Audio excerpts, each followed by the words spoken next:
Hello! Welcome to our episode 17. Pag-uusapan naman natin ngayon ay ang grounded theory o ang GT. Ano nga ba ito? Ang grounded theory o ang GT ay isang uri ng qualitative research method at theory na binuo ni na Barney Glaser at Anselm Strauss.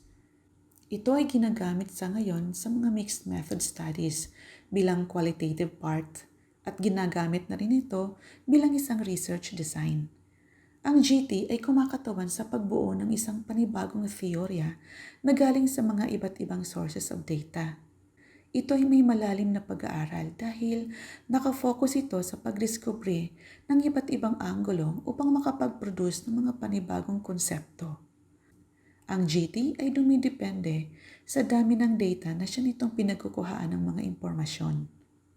Halimbawa na lang ng mga tables, diaries, mga pictures, interviews, mga researches, focus group discussions, memo codes, at iba pang mga katulad nito.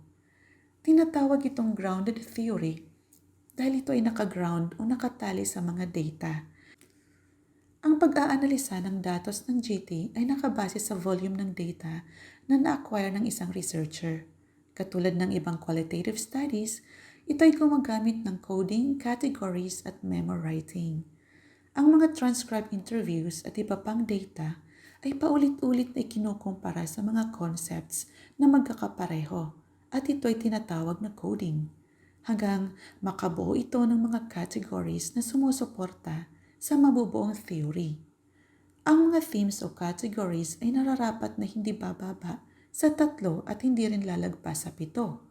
Kung pipiliin mong study na ito, ay nararapat na handa kang gumugol ng panahon sa pag-aaral ng isang phenomena dahil marami itong pinanggagalingang resources at nararapat na i-avoid mong maging bias.